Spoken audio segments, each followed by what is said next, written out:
আমরা সারা বছর করতে পারি।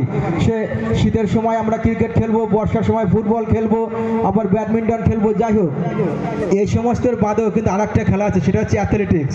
এবং অ্যাথলেটিক্স যেটা হয় দৌড়, রান, আমরা জানি হাই জাম্প, লং জাম্প, এগুলো করে কিন্তু আমরা অনেক জায়গায় যেতে পারি। আমাদের যে সেনাবাহিনী আছেন সেখানে যেতে গেলে আমাদের দৌড়ের দরকার হয়।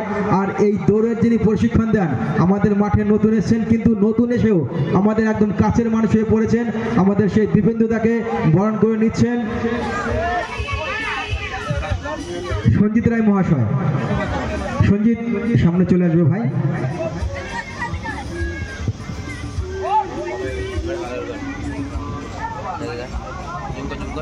এবার আমাদের যে সমস্ত সমাজসেবী রয়েছেন তাদেরকে বরণ করার দায়িত্ব এবার আমরা কাঁধে তুলে দিচ্ছি আমাদের সুযোগ কীর্তনীয় মহাশয়কে।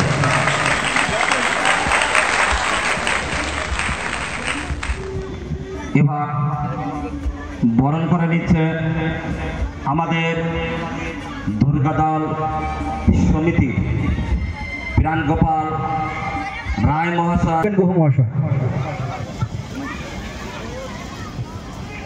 Good evening.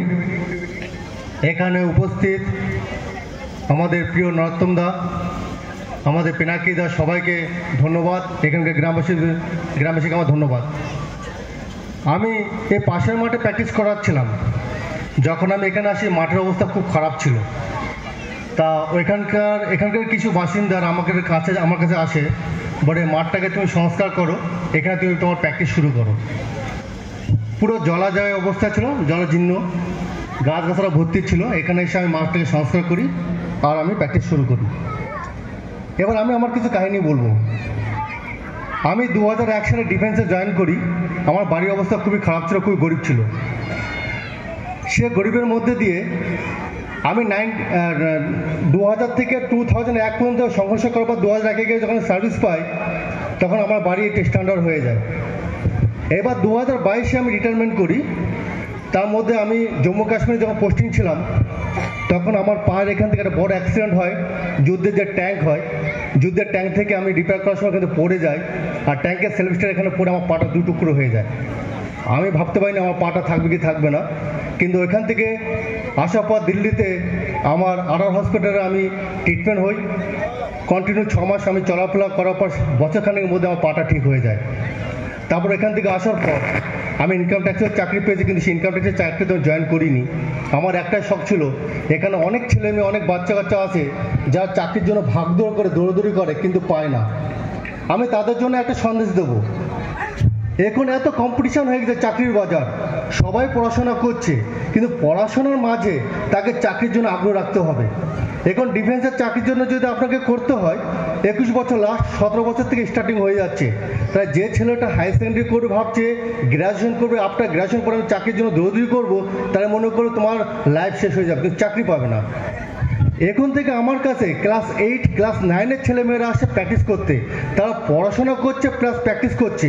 তাহলে যে ছেলেটা ক্লাস 9 থেকে শুরু করেছে, 8 থেকে শুরু করেছে, এবার আপনারা ভেবে দেখুন সে ক্লাস 10-এ গিয়ে আর পরীক্ষা যখন বসবে এক চান্সে বেরিয়ে যাবে। তার কাছে চাকরির পরীক্ষা কোনো মানে খুব সহজ মনে হবে। এবার যে ছেলেটা গ্র্যাজুয়েশন করে আসে তার কাছে পুরো নতুন মনে হবে। তাহলে আমরা পড়াশোনা করছি কেন? অনলি ফর চাকরির জন্য, নিজেকে স্ট্যান্ড করার জন্য। তাহলে আমাকে যদি চাকরি নিতে হয় তাহলে প্রথম ক্লাস 8 থেকে তোমাকে শুরু করতে হবে, 9 থেকে শুরু করতে হবে। আমি যখন এই মাঠে প্র্যাকটিসে আসি দেখি ছোট ছোট বাচ্চারা আমার কাছে প্র্যাকটিসের জন্য চলে আসে। আমি যা করি ওরা দেখে দেখে তাই করা শুরু করে। এখন থেকে ওরা যে চেঞ্জমেন্ট আসছে এই বাচ্চাদের মধ্যে, তাহলে পরবর্তীকালে আমি মনে করতে পারি যদি কন্টিনিউ আমি এখানে প্র্যাকটিস করাতে পারি, এই বাচ্চাদের মধ্যে একদিন এই পুরো বড়া গ্রামের মধ্যে সবচেয়ে নাম কামাবে।